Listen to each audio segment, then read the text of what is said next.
أعوذ بالله السميع العليم من الشيطان الرجيم بسم الله الرحمن الرحيم وإنا لنحن نحيي ونميت ونحن الوارثون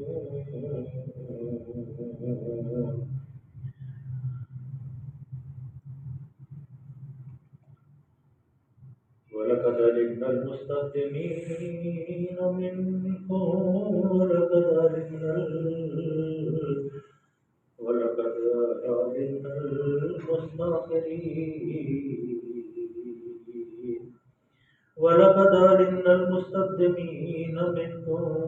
ولقد علمنا المستأخرين إن ربك هو يحشرهم إنه حكيم عليم ولقد خلقنا الإنسان من صلصال من حمإ مسنون والجان خلقناه من قبل من نار السموم وإذ قال ربك للملائكة إني خالق بشرا من صلصال من حمإ مسنون فإذا سويته ونفخت فيه من روحي فقعوا له ساجدين فسجد الملائكة كلهم أجمعون إلا إبليس أبى أن يكون مع الساجدين قال يا إبليس ما لك ألا تكون مع الساجدين قال يا إبليس ما لك ألا تكون مع الساجدين قال لم أكن لأسجد لبشر خلقته من صلصال من حمإ مسنون قال فاخرج منها فإنك رجيم وإن عليك اللعنة إلى يوم الدين صدق الله العلي العظيم وصدق رسوله النبي الكريم ونحن من الشاهدين والشاكرين والحمد لله رب العالمين رب اشرح لي يسر لي رب اشرح لي ويسر لي أمري واحلل عقدة من لساني يفقهوا قولي ربنا آتنا من لدنك رحمة وهيئ لنا من أمرنا رشدا بسم الله الرحمن الرحيم اللهم صل وسلم على عبدك ورسولك وحبيبك سيدنا محمد النبي الأمي وعلى آلہ وصحبہ وبارک وسلم علیہ۔ آپ سب کے علم میں ہے کہ یہ سورہ الحجر ہے جس کی ہم تلاوت کرنے کی سعادت حاصل کر رہے ہیں۔ کل جو مضمون ہم نے پڑھا تھا اس میں دو چیزیں اللہ نے بیان فرمائی تھی جو بڑی اہم تھیں کہ سارے جتنے بھی آسمانوں میں بارش کا برسانے والا اللہ کی ذات قریب اور اللہ ہی ہے جو ہواؤں کے ذریعے بادلوں کو اکٹھا کرتا ہے اور وہی ہے جو ہواؤں کے ذریعے بادلوں کو طے بر طے کرتا ہے اور وہی ہے جو بادلوں سے پھر موتیوں کے رحمت کے موتی جو ہے زمین کے اوپر برساتا ہے۔ ابن عباس رضی اللہ تعالیٰ عنہ نے روایت کیا ہے کہ اللہ کے رسول صلی اللہ علیہ وسلم نے فرمایا کہ جب بارش ہوتی ہے تو ہر بارش کے قطرے کے ساتھ ایک فرشتہ ہوتا ہے، اس کو پتہ ہوتا ہے کہ اس نے کہاں برسنا ہے اور کیا کیا چیز اس سے پیدا ہونی ہے، اور اللہ ہر سال بارش کو ایک جیسا برساتا ہے، لیکن کہاں زیادہ ضرورت ہے اور کہاں کم ضرورت ہے یہ اللہ کے علم ہے۔ پھر وہیں اللہ زیادہ بارش برساتا ہے۔ اور وہ سارا سسٹم جو سمندروں سے اللہ نے قائم کیا ہے، اگر انسان تجسس اور غور اور فکر کرے تو اس سمندروں کے سسٹم سے اور ہواؤں کے سسٹم سے دیکھ کے ہی ایمان لے آئے کہ اللہ کے علاوہ، ایک وحدہ لا شریک کے علاوہ اس کو کوئی قائم کرنے والا نہیں ہے، لیکن ہم غور نہیں کرتے۔ اسی لیے سورہ بقرہ میں اللہ نے فرمایا تھا کہ اولی الالباب، جو صاحب عقل اور بصیرت لوگ ہیں، وہ جب غور کرتے ہیں تو کہہ دیتے ہیں ربنا ما خلقت ھذا باطلا سبحانک فقنا عذاب النار۔ یہ اللہ تم نے عبث نہیں بنایا، ڈنڈور نہیں بنایا، کھیل تماشا نہیں بنایا ہے، بلکہ یہ تبارک الذی نزل، تبارک الذی بیدہ الملک وہو علی کل شیء قدیر الذی خلق الموت والحیاۃ لیبلوکم ایکم احسن عملا۔ یہ ایک دن ایسا آئے گا کہ یہ موت اور زندگی جو اللہ نے بنائی ہے یہ عبث نہیں بنائی، بلکہ کچھ لوگ انعام یافتہ ہوں گے، جنت میں دوام عیش دوام میں ہوں گے، اور کچھ جہنم کے اندر جلتے ہوں گے اور چیخ و پکار فَإِذَا أُلْقُوا فِيهَا، جب اس میں کو ڈالے جائیں گے تو تَمَيَّزُوا مِنَ الْغَيْظِ، وہ غضب سے اور چیخے گی،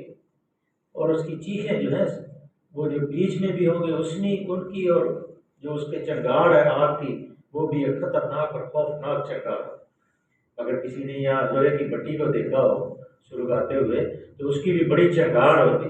لیکن جو اللہ کی بٹی سلگائی جائے گی اس کی چنگاڑ کا اندازہ لگائے کہ وہ کیسی ہو۔ اللہ ہمیں اس آگ سے بچائے۔ تو اللہ نے فرمایا کہ یہ سارے ممان تم لہو بقادر، کیا اس خزانوں کے مالک تم ہو یا اللہ کی ذات کریم؟ کیوں نہیں غور کرتے کہ جب انسان مرتا ہے، قارون مر گیا، حامان مر گیا، ذوالقرنین جس کا قصہ ہم نے سورہ کہف میں پڑھا، اس نے کہا لوگوں دیکھ لو کہ یہ جو کچھ میرے پاس مال ہے یہ سب اللہ کی عطا ہے۔ اور وہی جو قارون جب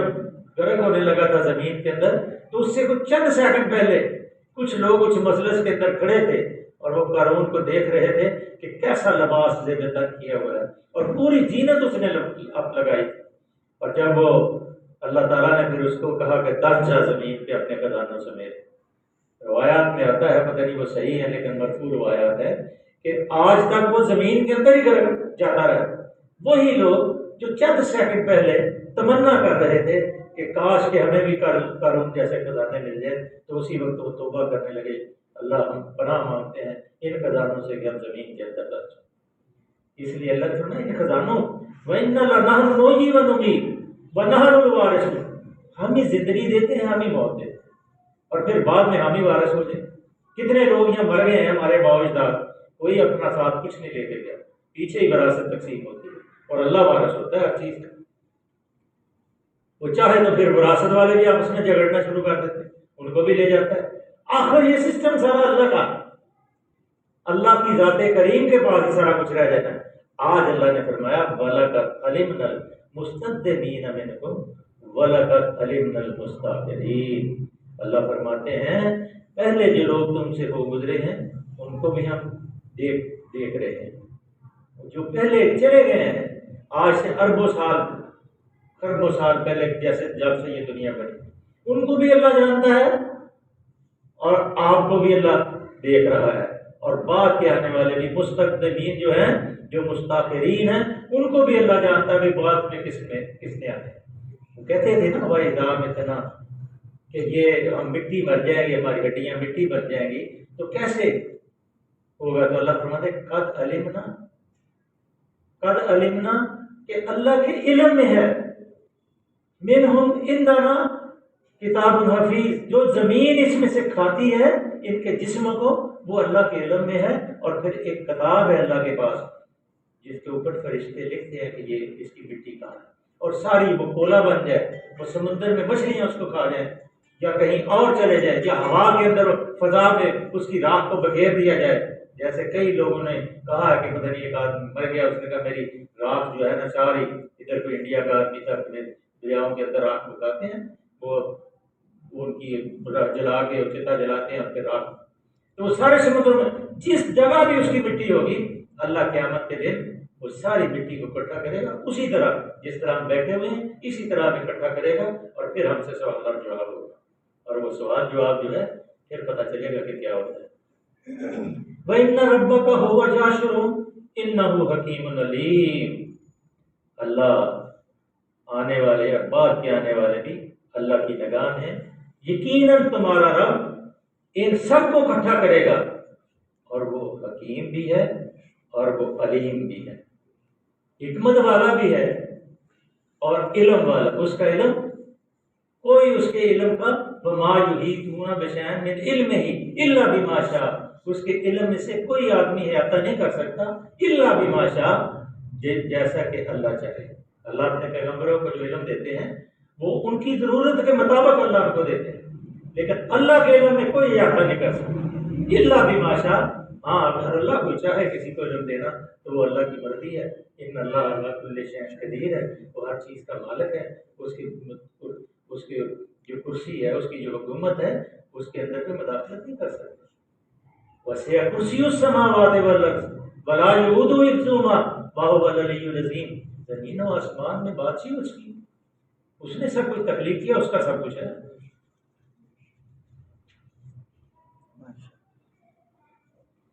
لیکن اللہ ہر کام جو ہے حکمت کی بنیاد پہ کرتے ہیں۔ وَلَقَدْ خَلَقْنَا الْإِنسَانَ مِنْ صَلْصَالٍ مِنْ حَمَإٍ مَسْنُونٍ، یہ سورہ اعراف میں بھی ہم پڑھ رہے تھے، اور یہ دوبارہ مضمون ذرا مختلف الفاظ میں آیا ہے کہ ہم نے انسان کو سڑی ہوئی مٹی کے سوکھے گارے سے بنایا۔ وَلَقَدْ خَلَقْنَا الْإِنسَانَ مِنْ صَلْصَالٍ مِنْ حَمَإٍ مَسْنُونٍ، کہ یہ سوکھا گارا کہ مٹی کو جیسے آپ پہلے ہم لیپ کرتے تھے گھروں کے اندر، یا دیواریں کچی اگر دیہاتوں میں بناتے تھے چوڑی ڈال کے اس کے اندر بھوسا ڈال کے تو اس کو ہم گارا چھوڑ دیتے تھے بنا رات کو پانی ڈال کے، تاکہ یہ مٹی جو ہے نرم اور ملائم ہو جائے، اور نرم و ملائم ہو جاتی تھی تو پھر ہمیں وہ لیپ کرنے میں بڑا آسانی رہتا۔ تو ہم بھی اپنی چھتوں کے اوپر، یہاں سارے کچے مکان تھے ہمارے بھی، تو ہم بھی لیپ کیا کرتے۔ تو اللہ نے بھی انسان کی تخلیق ایک ایسے گارے سے کی جس کا جو سڑا ہوا یا جو بہت ملائم اور جو بہت ہی ہر چیز میں ڈلنے والا بن گیا، ہم مسنون کھڑ بعد میں وہ سوکھ گیا، تو پھر اللہ تعالیٰ نے اس کے اندر روح ڈالا، تو پھر اس کے بعد وَالْجَانَ خَلَقْنَاهُ مِنْ قَبْلُ مِنْ نَارِ السَّمُومِ، ہم سے پہلے اللہ تعالیٰ نے یہ ذرا علم کی بات ہے جو اللہ نے ہمیں پہنچائی، کہ یہ ذرا سمجھ لیں کہ تم سے پہلے میں نے، یہ بہت مشکل کام ہے کہ میں نے آگ کی لپٹ سے جنوں کو پیدا کیا، آگ کی لپٹ سے جنوں کو پیدا کیا ہے۔ وَالْجَانَ خَلَقْنَاهُ مِنْ قَبْلُ، تم سے پہلے میں نے جنوں کو آگ کی لپٹ سے پیدا کیا ہے، اور ان کی حیت جو ہے وہ فرشتوں کے قریب قریب ہے، اس لیے تو وہ آسمان کی طرف جاتے ہیں۔ کل جیسے اللہ نے فرمایا تھا کہ میں حافظ نہ ہوں ان کے لیے، وہ بروج جو اللہ نے بنائے ہیں 10 کھرب شہاب ثاقب جو ہیں وہ زمین کی طرف روزانہ گرتے ہیں ان شیطانوں کو مار، اللہ نے ان کی حفاظت کے لیے ایسا قصہ ہے۔ شاید پہلے میں نے سومناتھ کے مندر کا آپ کو قصہ سنایا تھا، جب محمود غزنوی اس کو فتح کرنے کے لیے آئے تو ایک مورتی انہوں نے لٹکائی ہوئی تھی جس کے اوپر بھی کچھ نہیں تھا، نیچے بھی کچھ نہیں تھا، دائیں بھی کچھ نہیں تھا، بایاں بھی کچھ نہیں تھا، لیکن درمیان میں وہ بت کھڑا تھا۔ تو بڑے دو دفعہ حملہ کیا لیکن پتہ نہ چلے کہ یہ گرتا کیوں نہیں ہے۔ آخر اس میں سے کسی نے بتایا کہ یہ دیواریں جو ہیں اور جو چھت ہے اور زمین، اس میں ایکول طاقت کے مقناطیس میگنیٹ لگائے ہوئے ہیں، ہر مقناطیس اس کو اپنی طرف کھینچ رہا ہے، اس لیے وہ سارے اس کو کھینچتے ہیں، یہ درمیان میں کھڑی ہے۔ تو اللہ تعالیٰ نے بھی بروج ایسے بنائے ہیں، یہ فضائے بسیط جو ہے، جو اتنی بڑی فضا ہے، اس کے اندر ہمیں تو نظر نہیں آتے۔ جیسے سورہ رحمان میں پانی کے بارے میں اللہ نے فرمایا تھا کہ میں نے ایسا پانی بنایا کہ اس میں تقسیم ہے، پانی میں میٹھا پانی اور کھارا پانی اکٹھے نہیں ہو سکتے، علیحدہ بیچ میں کوئی ایسی اللہ نے لطیف سی دیوار بنائی ہوئی ہے کہ کسی کی ضرورت نہیں ہے کہ وہ ادھر سے ادھر ہو جائے، ادھر سے ادھر۔ تو پھر جب محمود غزنوی کو یہ علم ہوا تو پھر اس نے پہلی دیوار گرائی، جیسے ہی پہلی دیوار گری تو مورتی نیچے گرم سے نیچے گر گئی، کیونکہ اس کی کشش ختم ہوئی۔ اللہ تعالیٰ نے بھی یہ کشش شکل کا جو نظام بنایا ہوا ہے، جو یہ ستارے ہیں، سیارے ہیں، یہ ہماری زمین ہے، چاند ہے، سورج ہے، یہ بہت زبردست قسم کا نظام، ایسا زبردست نظام ہے کہ جو غور و فکر کرنے والے لوگ ہیں جو عقل سے کام نہیں لیتے، بلکہ وہ اس چیز سے اپنے دماغ سے کام لیتے ہیں کہ یہ کوئی کسی انسان کے بس کی بات نہیں ہے کہ ایسے سیارے بنا دے کہ چمکتے دمکتے رہیں، اور رات کے اندھیروں میں آسمان کے اوپر ایسے کمکمے چمکتے ہیں جیسے آپ اپنے گھروں کے اوپر شادی بیاہ کے اوپر چھوٹی چھوٹی لائٹیں لگا دیں۔ تو اللہ نے فرمایا کہ یہ پہلے تم سے پہلے میں نے جنوں کو پیدا کیا آگ کی لپٹ سے، اسی لیے وہ ہمیں نظر نہیں آتے۔ وَإِذْ قَالَ رَبُّكَ، لیکن ساتھ ہی وہ پتہ ہے سورہ رحمان میں اللہ تعالیٰ نے جنوں اور انسانوں کو چیلنج کیا تھا کہ تم اگر نکل سکتے ہو، یا معاشر الجن والانس ان استطعتم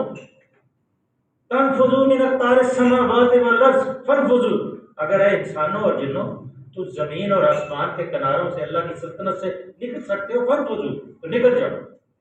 لیکن لا تنفذون الا بسلطان، لیکن تم نہیں نکل سکتے، تمہارے پاس یہ طاقت نہیں ہے الا بسلطان، کہ اللہ تمہیں کوئی طاقت دے۔ فَبِأَيِّ آلَاءِ رَبِّكُمَا تُكَذِّبَانِ، پھر اگر تم کوشش کرو گے یُرْسَلُ عَلَيْكُمَا شُعَاعٌ مِّنَ النَّارِ وَنُحَاسٌ فَلَا تَنتَصِرَانِ، تو میں تمہارے اوپر لپٹتے شعلے چھوڑوں گا اور دھواں چھوڑوں گا اور تم پھر ختم ہو گے۔ لیکن اللہ نے ساتھ ہی کہا وَلِمَنْ خَافَ مَقَامَ رَبِّهِ جَنَّتَانِ، جو مجھ سے بن دیکھے ڈرے گا اس کا مقام جو ہے وہ جنت ہوگی، جنت میں جائے گا۔ یہ ایسی اللہ تعالیٰ نے بے نظیر ہمیں کتاب عطا فرما دی، اور اس کا حفاظت بھی اپنے ذمہ لے لی۔ اللہ تیرا شکر ہے کہ تم نے ہمیں ایسی کتاب دے دی کہ ایسے ہمارے محبوب صلی اللہ علیہ وسلم ہمیں عطا فرما دیے جو ہر وقت امت کے غم میں روتے رہتے۔ جیسے پرسوں میں نے آپ کو سنایا تھا قصہ کہ آپ رو رہے تھے جب سورہ ابراہیم کے دعا حضرت ابراہیم علیہ السلام نے ربنا اغفر لی ربنا وتقبل دعا کہا، اور پھر کہا کہ یا اللہ جو من آسانی جو میری نافرمانی کریں گے انت ارحم الراحمین، تو غفور ہے رحیم ہے، تو اللہ کے رسول صلی اللہ علیہ وسلم چیخیں مار کے رونا شروع ہوئے اور رو رہے تھے۔ اسی وقت جبریل علیہ السلام تشریف لائے، سلام پیش کیا کہ اللہ نے آپ کے رونے کا سبب پوچھا، تو آپ نے جواب دیا کہ میں اپنی امت کے بارے میں پریشان ہوں۔ تو کہا اللہ نے کہا کہ میں آپ کی امت کے بارے میں آپ کو خوش کر دوں گا، یا تھوڑا سا بھی اگر عمل کر دیں گے، یقین کامل ہی کر لیں گے لا الہ الا اللہ محمد رسول اللہ، اللہ کے علاوہ کوئی عبادت کے لائق نہیں، محمد رسول اللہ صلی اللہ علیہ وسلم اللہ کے رسول ہیں، یہی کلمہ پڑھ لیں گے، من قال لا الہ الا اللہ محمد رسول اللہ دخل الجنہ، اللہ کے رسول صلی اللہ علیہ وسلم نے فرمایا کہ جو لا الہ الا اللہ محمد رسول اللہ پڑھ دے گا وہ جنت میں داخل ہو جائے گا۔ یہی کلمہ تھا جس کو سن کے حضرت بلال رضی اللہ تعالیٰ جوش میں آگے جھومنا شروع کر دیے اور کہا کہ میرے محبوب میں جا کے لوگوں کو سناؤں نا کہ آپ نے یہ فرمایا، کہا اے بلال یہ نہ کرنا، لوگ عمل چھوڑ دیں۔ یہ کلمہ یہ ایک سجدہ جسے تو گناہ سمجھتا ہے ہزار سجدوں سے دیتا ہے، یہ کلمہ اگر تمہارے دل میں اتر جائے، یہ ایک کلمہ لا الہ الا اللہ کہ اللہ کے علاوہ نہ کوئی پاؤں توڑ سکتا ہے، نہ بازو توڑ سکتا ہے، نہ آنکھیں اندھی کر سکتا ہے، نہ کوئی ہمیں مار سکتا ہے، نہ جلا سکتا ہے، صرف اللہ وحدہ لا شریک ہمارے سارے کاموں کا مالک ہے۔ تو پھر یہ ایک کلمہ تمہیں نجات دے دے گا اس آپ کی آخرت میں۔ شرک کا شائبہ بھی نہیں ہوگا، رائی برابر بھی ایمان ہوگا، تو اللہ کے رسول صلی اللہ علیہ وسلم فرمایا کہ اللہ اس کو معاف فرما دیں گے۔ فرمایا کہ میں نے پہلے تم سے جنوں کو نار السموم سے بنایا، وَإِذْ قَالَ رَبُّكَ لِلْمَلَائِكَةِ، یہ پہلے ہم نے سورہ بقرہ میں پڑھ لیا کہ انہوں نے کہا تو ابا واستكبر وكان من الكافرين، اور ابلیس نے کہا کہ میں نہیں کرتا تھا، تو اللہ نے کہا وہ جنوں میں سے تھا اور اس نے تکبر کیا۔ تو یہاں بھی وہی قصہ ہے، کہا وَإِذْ قَالَ رَبُّكَ لِلْمَلَائِكَةِ إِنِّي خَالِقٌ بَشَرًا مِّن صَلْصَالٍ مِّنْ حَمَإٍ مَّسْنُونٍ، میں نے فرشتوں سے کہا کہ میں سڑی ہوئی مٹی کے سوکھے گارے سے ایک بشر پیدا کر رہا ہوں، اور جب میں اس کو بنا لوں یا اس کو پاک جب میں اسے پورا بنا چکوں اور اس میں اپنی روح، اس میں اپنی فَإِذَا سَوَيْتُهُ وَنَفَخْتُ فِيهِ مِن رُوحِي، جب میں اس کو بنا چکوں اور اس کے اندر اپنی روح ہوں۔ اب روح کیا ہے کہ وہ اختیارات جو اللہ کے خاص اپنے اختیارات ہیں کہ انسان کو اللہ نے وہ ودیت اللہ نے دی ہے کہ تم اپنی مرضی سے جاگو، اپنی مرضی سے اٹھو، اپنی مرضی سے کاروبار کرو، اپنی مرضی سے نہ کرو، حلال حرام تمہیں بتا یہ ایک چھوٹا سا لطیف سا اشارہ اس کو سمجھنے کے لیے، اگر اس کو سمجھ لیں کہ اللہ نے ہمیں اختیار دیا، اللہ نے ہمیں مرضی استعمال کرنے کے دی، اللہ نے ہمارے راستے کی ساری مشکلات کو دور کر دیا اگر حلال کی طرف جائیں گے، اگر ہم حرام کی طرف جائیں گے تب بھی ہماری فرشتے جو ہے ہمیں رکاوٹ نہیں ڈالتے۔ اس لیے اللہ نے وہ جو خاص اختیارات تھے کہ اپنی مرضی سے اٹھو، اپنی مرضی سے جائیں۔ اگر اذان ہو گئی ہے، اگر آپ کو پتہ ہے آپ خود مختار ہیں، آپ کو پتہ ہے کہ ہم نے اللہ کے دربار میں پیش ہونا ہے اور ثواب دینا ہے، تو پھر آپ اٹھ کے بات کہیں گے، سارے کام چھوڑ دیں گے، سارے کام چھوڑ دیں گے، پہلے آپ کے کہیں گے یہ میرا فرض ہے۔ کیوں؟ ان الصلاۃ علی المؤمنین کتابا موقوتا، کہ نماز جو ہے وقت مقرر پہ مومنین کے اوپر فرض ہے۔ اور الصلاۃ عماد الدین فاقام الدین، جس نے نماز کو قائم کیا اس نے دین کو قائم کیا۔ دین جو ہے، نماز جو ہے دین کا ستون ہے، اگر ستون گر جائے گا تو عمارت نہ رہے گی۔ من ترک الصلاۃ متعمدا فقد کفر، جس نے جان بوجھ کے نماز کو ترک کیا اس نے کفر کیا۔ اب ہماری حالت دیکھ لیں، بازاروں میں دیکھ لیں، گلیوں میں دیکھ لیں، اپنے رشتہ داروں، بہن بھائیوں، بیٹوں بھتیجوں بیٹیوں میں دیکھ لیں کیا حال ہے۔ کوشش کریں کہ سب لوگ نمازی بن جائیں، اور جب اللہ کے سامنے ہاتھ اٹھائیں گے نا، اللہ میں تیرے دربار میں سرنڈر ہو گیا، فوجی نہیں کہتا جی ہینڈز اپ، تو ہاتھ کھڑا کر دیتا ہے، میرے پاس کچھ نہیں ہے میں ہاتھ کھڑا کر دیتا ہوں، تو دوسرا فوجی اس کو اوپر حملہ نہیں کرتا۔ تو اب جب اللہ کے سامنے آپ کہتے ہیں اللہ اکبر،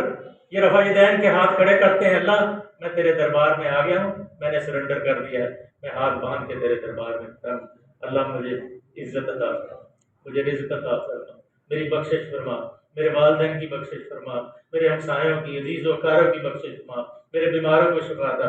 تو جس کے سامنے آپ ہاتھ کھڑے کر کے کہہ رہے ہیں وہ اتنا بے لحاظ ہے، وہ تو آپ کو فوری آپ کی دعا۔ اللہ مقلت وقولک الحق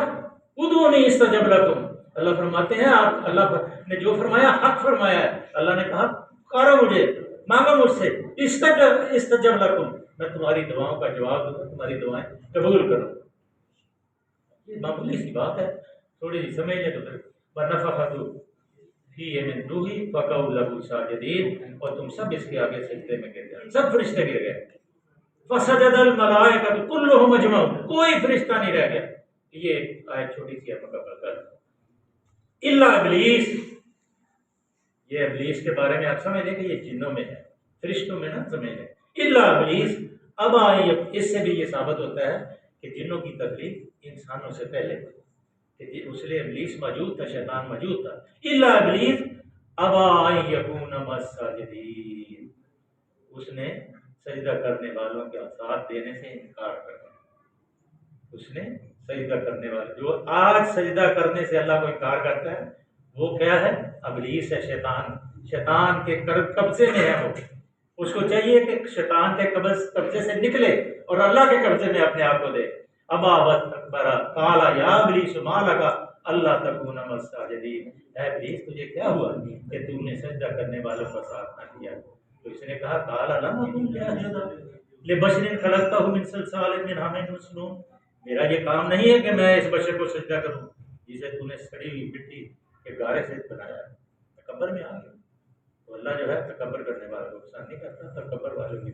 جگہ جو ہے جہنم ہے۔ صدق اللہ مولانا العظیم وصدق رسولہ النبی الکریم ونحن علی ذلک الشاہدین والشاکرین۔